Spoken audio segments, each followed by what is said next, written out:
جو لوگ محبت کرتے ہیں ان کی محبتوں کا کمال یہ ہوتا ہے سچے محبین کا کہ اللہ پاک ان کی ذات وہ پھر اپنی ذات میں فنا ہو جاتے ہیں اور سوائے محبوب کے کوئی شے نہیں رہتی.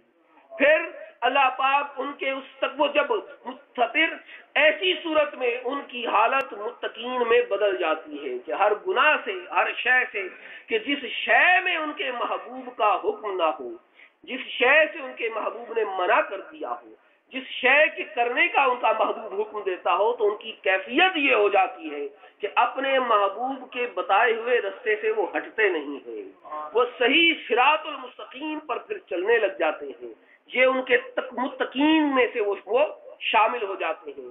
اور حاضرین گرامی قدر جب اہل تقوی میں شامل ہوتے ہیں تو پھر اللہ پاک ان کے امتحان لیتا ہے, پھر مصائب آتے ہیں.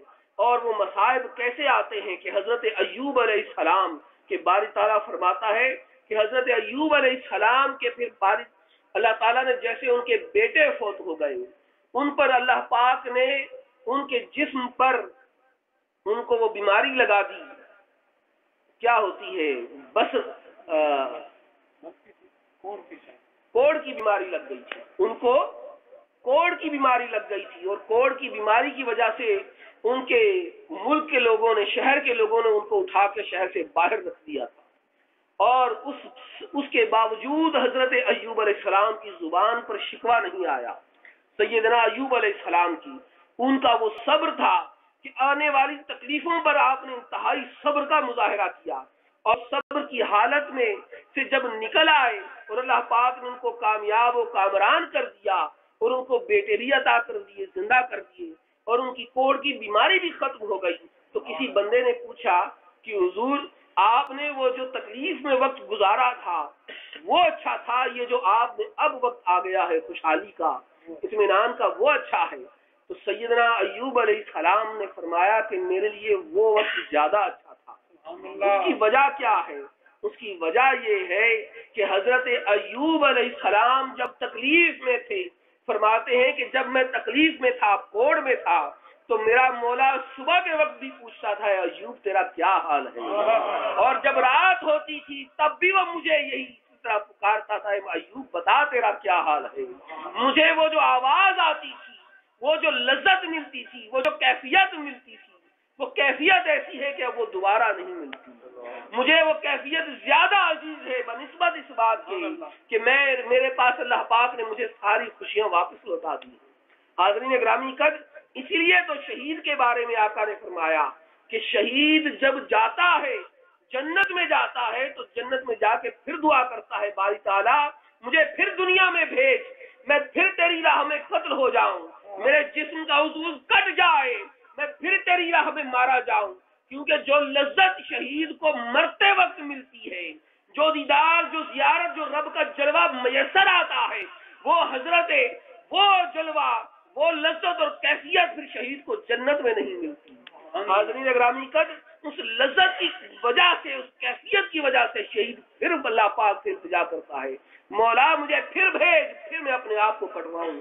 یہ لذت ایسی ہے, یہ رب کے دیدار کی, اس کی ملاقات کی لذت اور کیفیت ایسی ہے کہ اس کا مقابلہ کسی اور کیفیت سے, کسی اور سے شے سے کیا نہیں جا سکتا.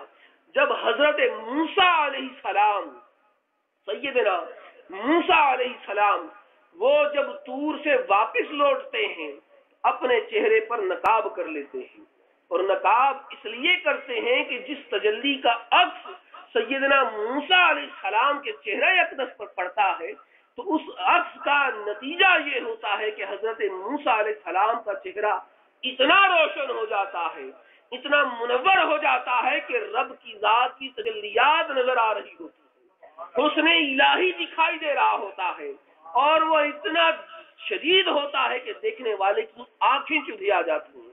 اس وجہ سے سیدنا موسیٰ علیہ السلام نے چہرے پر نقاب اوڑھ لیا ہوتا ہے. آپ گھر پہنچتے ہیں تو آپ کی زوجہ نے عرض کیا کہ حضور مجھے چہرہ تو دکھا دیں. سیدنا موسیٰ علیہ السلام نے فرمایا کہ میں چہرہ نہیں دکھا سکتا, دکھاؤں گا تو تیری آنکھیں اندھی ہو جائیں گی. وہ کہتی ہیں کہ میں ایک آنکھ سے دیکھ لیتی ہوں, ایک آنکھ سے. انہوں نے اپنی ایک آنکھ پہ ہاتھ رکھا اور پھر عرض کیا کہ مجھے دکھا دیں. سیدنا موسیٰ علیہ السلام نے چہرے سے نقاب ہٹایا تو انہوں نے حسن کا جب جلوہ کی دیکھا، نظارہ کیا، تو اللہ کی طرف سے ان کی آنکھیں، ایک آنکھ اندھی ہو گئی، لیکن اس لذت کی تڑپ اتنی تھی، شوق اتنا تھا، وہ فرماتی ہیں کہ میں نے پھر دیکھنا ہے۔ سیدنا موسیٰ علیہ السلام نے فرمایا کہ تو پوری اندھی ہو جائے گی، وہ کہتی ہیں کہ کوئی بات نہیں، میرے لیے یہ لذت زیادہ عزیز ہے، یہ زیادہ پیاری ہے، مجھے وہ جلوہ تو دکھا دیں۔ وہ پھر اپنی دوسری آنکھ سے دیکھتی ہیں تو پھر اپنی دونوں آنکھوں سے اندھی ہو جاتی ہیں، لیکن اس جلوہ اور نظارے سے انکار نہیں کرتی۔ حاضرین گرامی قدر، یہ وہ حسن کی لذتیں ہیں، وہ جلوے کے مناظر ہیں کہ جب بندہ اللہ اللہ پکارنا شروع کر دیتا ہے، جب بندہ رب کی محبت کے رستے میں چل پڑتا ہے، تو باری تعالیٰ ایسے نظاروں سے اسے ہمکنار کرتا ہے کہ ہر شے کی لذت سے وہ بیگانہ ہو جاتا ہے۔ کہ کیا خوب شاعر کہتا ہے کہ دو عالم سے کرتی ہے بیگانہ دل کو، عجب چیز ہے لذت آشنائی، یہ دیدار ایسی شے ہے کہ شے کے مقابلے میں ہر شے کی لذت ہیچ ہوتی ہے۔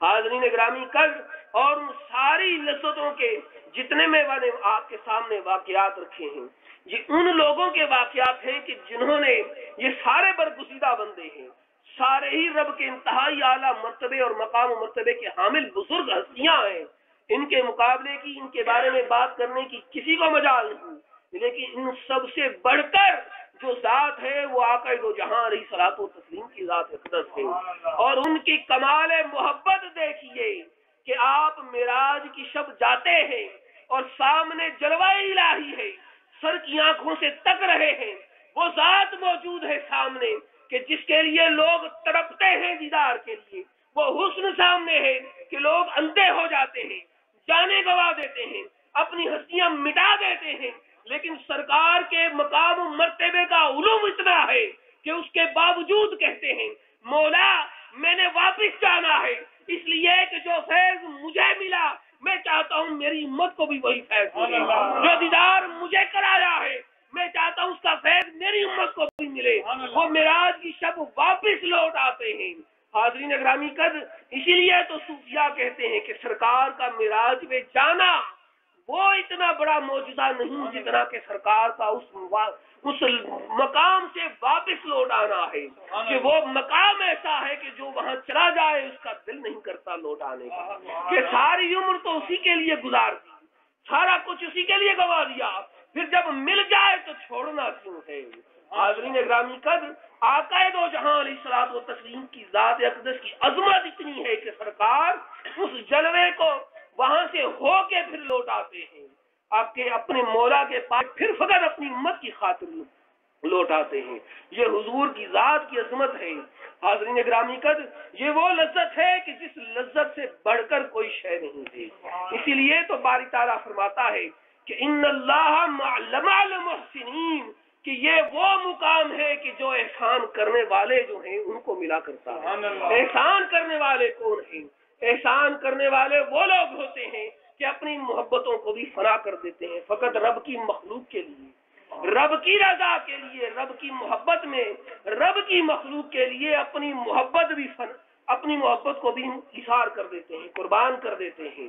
وہ یہ نہیں دیکھتے، اس لیے تو وہ جو آیت ہے انما ولیکم اللہ ورسولہ والذین آمنوا، یہ آیت سیدنا علی المرتضیٰ رضی اللہ عنہ کے بارے میں نازل ہوئی کہ جب حضرت علی رضی اللہ تعالیٰ عنہ، روایات میں آتا ہے کہ حضرت علی رضی اللہ تعالیٰ عنہ سے تفسیر ابن کثیر نے بھی بیان کیا اور تفسیر کبیر میں بھی یہ آئی ہے کہ سیدنا علی المرتضیٰ رضی اللہ تعالیٰ عنہ جب نماز پڑھ رہے تھے اور نماز کے دوران آپ نے کسی کی آواز سنی کہ اسے حاجت ہے، اور حضرت علی رضی اللہ تعالیٰ عنہ نماز کے اندر نماز پڑھ رہے ہیں، لیکن نماز کے اندر آپ نے آپ کی انگلی کے اندر انگوٹھی تھی، انگلی کے اندر، تو آپ نے دوران نماز اشارہ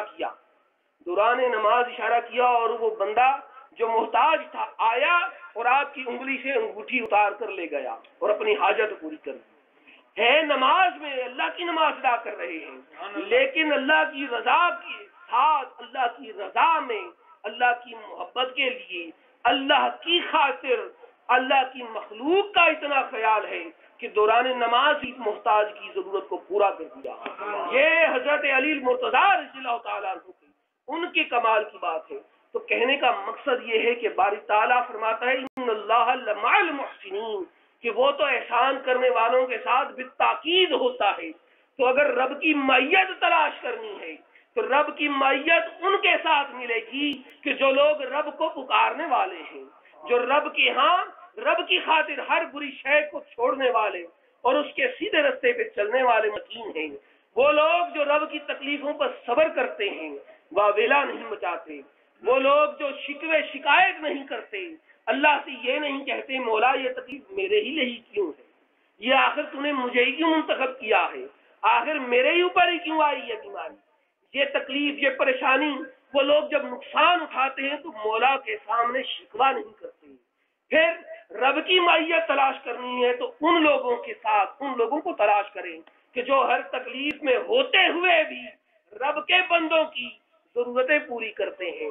اور سرکار کے عظمت کا آپ یقین کیجئے، ان کی سخاوت کا کیا عالم ہے کہ حضرت آقا دو جہاں علیہ الصلوۃ والتسلیم کی ذات اقدس آپ کے پاس جب کوئی آتا اس کو نہ نہیں کیا کرتے تھے. کہتے ہیں کہ آقا کے پاس کسی نے بہت زیادہ سونا بھیج دیا، حضور نے وہ سارا سونا تقسیم فرما دیا، اور جب رات ہوئی تو آپ گھر گئے تو آپ کو نیند نہیں آئی. آپ نے سوچا کیا معاملہ ہے، آج نیند نہیں آ رہی. پتا چلا کہ اسی سونے میں سے ایک تھوڑی سی گٹھلی ڈلی موجود ہے، ٹکڑا موجود ہے سونے کا، وہ بھی کسی کو دیا نہیں. تو جب تک حضور نے وہ سونے کی ڈلی دے نہیں دی تب تک سرکار سوئے نہیں. حاضرین گرامی قدر، اور حضور علیہ الصلوۃ والتسلیم کی ذات اقدس آپ کے پاس جب کچھ نہ ہوتا تو محتاج کو کہتے کہ جاؤ اور بازار میں سے کسی سے کوئی شے لے لو، میرے نام پر ادھار لے لو، ادھار میں چکا دوں گا. حاضرین گرامی قدر، آقا علیہ الصلوۃ والتسلیم کی ذات اقدس کے جب اس معاملے کو کسی صحابی نے دیکھا تو عرض کیا کہ یا رسول اللہ صلی اللہ علیہ وآلہ وسلم، یہ آپ کیا فرما رہے ہیں، کیا اس سے آپ کو تکلیف نہیں ہوگی؟ سرکار نے فرمایا کہ نہیں، مجھے اسے کوئی تکلیف نہیں ہوگی، اس لیے کہ مجھے دینے والا اللہ ہے، مجھے دینے والا وہ رزاق ہے. انما انا قاسم واللہ معطی، کہ تقسیم کرنے والا تو میں ہوں، دینے والا اللہ ہے. اللہ تو عطا کرنے والا ہے اور تقسیم میں کرنے والا ہوں. تو اس میں کسی کا اگر بھلا ہو جائے تو کیا ہے. تو آقا کی ذات تو اتنی بڑی ذات کہ سرکار تو اللہ کے جلووں کو وہیں چھوڑ کے فقط اپنی امت کی خاطر آ گئی. تو حاضرین گرامی قدر، ان ساری باتوں کا خلاصہ یہ ہے کہ بندہ اگر رب کی محبت کرنے والا سچا محب ہو، رب کے محبت اس کے دل میں واقعی ہو، تو باری تعالیٰ پھر اس کو اپنے محسنین میں شامل کر لیتا ہے. پھر ہما وقت رب کی معیت ساتھ رہتی ہے. پھر بندہ کسی حال میں کسی کیفیت میں ہو تو رب اس کے ساتھ رہتا ہے. ہما وقت اس کی زبان پہ جب رب کا ذکر ہو، رب کی یاد ہو، اس کی آنکھوں میں رب کی تلاش ہو، اس کے کانوں میں رب کے نام کی تلاش ہو، اس کے قدموں میں رب کی ذات اور رب کے احکام کی طرف چلنے کی تلاش ہو، تو پھر اللہ بھی اس بندے کے معیت میں آ جاتا ہے. پھر اس کا کوئی کام رکتا نہیں ہے، کوئی کام ٹلتا نہیں ہے. حاضرین گرامی قدر، اسی لیے کسی نے کیا خوب کہا، وہ کہتا ہے کہ دولت نہ تلاش کیا کرو، دولت اور رزق تلاش نہ کرو، زیادہ توجہ رزق تلاش کرنی چاہیے.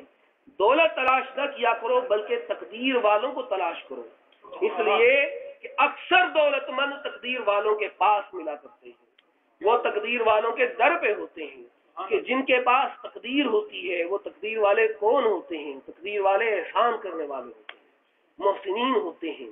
احسان کرنے والے وہ ہوتے ہیں کہ جو برائی کا بدلہ برائی سے نہیں اچھائی سے دیتے ہیں، اور اچھائی کا بدلہ تو اچھائی سے ہی دینا ہوتا ہے. حاضرین گرامی قدر، اللہ پاک ہمارے حال پر رحم کرے اور ہمیں توفیق دے کہ ہم اللہ پاک کے بتائے ہوئے احکامات، اور خاص طور پر جو ہم پر زیادہ ضروری ہے اور جس کا سوال قیامت کے دن سب سے پہلے کیا جائے گا، نماز کا، اس کی تیاری کریں. کہ سرکار سے جب کسی نے پوچھا کہ حضور قیامت کب آئے گی، سرکار نے اس کو جواباً یہ فرمایا کہ تو نے اس کی تیاری کیا کر رکھی ہے. تو ہم قیامت کی باتیں کر لیں، موت کی باتیں کر لیں، لیکن اس کی تیاری نہ کریں، یہ بڑی بری بات ہے، یہ غلط بات ہے۔ ہم پہلے اس کی تیاری تو کریں۔ ہم جب تیاری کیے بغیر کسی جگہ پہ چلے، ہماری تو عمر کم ہوتی جا رہی ہے، گھٹتی جا رہی ہے، پتہ نہیں کس وقت کس کا بلاوا آ جائے۔ یہ سچا واقعہ ہے۔ کچھ دن پہلے اس طرح ہوا، ایک بندہ 25 دن پہلے شادی کر کے آیا، 2-3 دن پہلے صبح کے وقت اس کی بیگم نے، اس کی زوجہ نے اس کو اس کی سالگرہ کی مبارکباد دی، اور دوپہر کو اس کی بیوی کی موت کی خبر آ گئی۔ تو مردے کی موت کا تو پتہ ہی نہیں چلتا، اچھا بڑا جوان آدمی مر جاتا ہے، پتہ ہی نہیں چلتا کس وقت پورا ہو جائے۔ تو اس کے لیے بندے کو پہلے تیاری کرنی چاہیے، اپنی احکام، اپنے بندے کو اپنی سیرت کو سنوارے، اپنی حقوق العباد، حقوق اللہ کا خیال کرے، پھر وہ بندہ یہ سوچے کہ ہاں قیامت کا بھی سوچے، اور پھر دیگر احکامات اور دیگر اس کے ذہن میں خیال آئے۔ اللہ پاک ہمارے ہاتھ پر رحم کرے اور ہمیں توفیق دے کہ ہم اسی طرح کثرت کے ساتھ اسی محافل کے اندر شرکت کریں، اور ایسی محافل سے اپنے ایمان کی کو جلا بخشیں، اور نہ صرف اپنی ذات کا خیال کریں بلکہ دیگر احوال، اپنے دیگر احباب ان کو بھی دعوت دیں، وہ آئیں اور ایسی محافل کے اندر شریک ہو۔ وما علینا الا البلاغ۔ آمین۔ جزاکم اللہ خیر۔